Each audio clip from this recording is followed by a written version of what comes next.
Today's daily LeetCode problem of the day is maximum unique subarray sum after deletion. For this problem, we're given an integer array called nums, and we're allowed to delete any number of elements from our nums array without making it empty. So after performing the deletions, we want to select a subarray of nums such that all elements are unique, and the sum of all the elements is maximized. So we want to return the max sum of each subarray. A couple simple boundaries for this problem. We're going to want to take only unique numbers. And then we want to maximize the sum, which is very simple. We just take one of each positive number, right? So in this case down here, we would take 1, 2, and then we would ignore -1, -2, and then we would take 1, and then ignore this -1, right? Because we don't want to include, sorry, we wouldn't take this one, but we wouldn't want to include these negative numbers, so we would get a total of 3, because this would be a duplicate. So we would just take 1 and 2. Boom, we have 3, that's our max sum. So how do we find the max sum ignoring -1, -2, and 0? Very simple and easy way to do that, actually. We are going to keep track of two things: what the previous number is and the current running sum. So we'll initialize an integer called prev, and our previous we will initialize as our last number in our array. The reason we're going to initialize it as the last number in our array is because we're then going to sort this array. So this array is going to be arrays.sort nums. That means that our previous number, or the nums of nums.length -1, is going to be the maximum number in our array. We can see they're not always sorted. So that will make the current running sum 5. That is our previous value. And then we're going to update our sum to also include it. So int sum is equal to prev as initial value.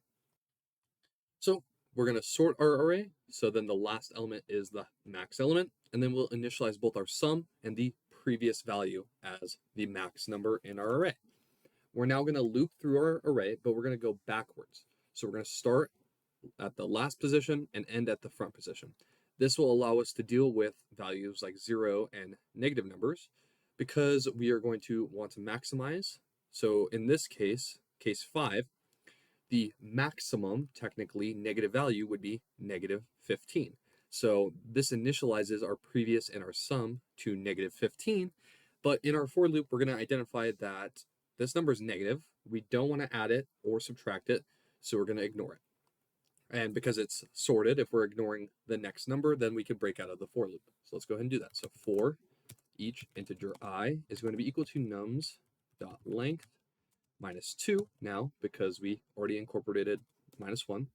As long as I is greater than or equal to 0, I can subtract 1 from itself. So inside of this for loop, we are now going to initialize a temporary variable. So our temporary variable can be n for num, is going to be equal to nums of I. So we're going to just basically store that value that we're looking at, so we don't have to type nums of I every time.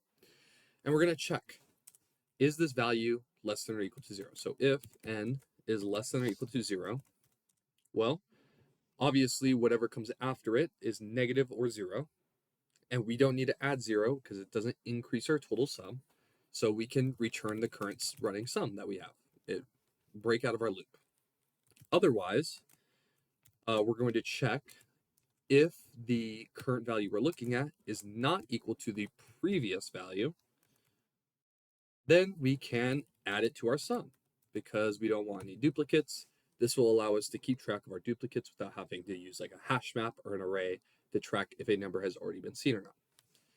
And that's actually it. So now we can say our previous value is equal to n, and then we'll move n to the next number. And then if for some reason we break out of this loop, we could just return sum. So that's it. If we run this, passes our test cases, and if we submit it, passes all solutions. So thank you, and follow for more daily LeetCode solutions.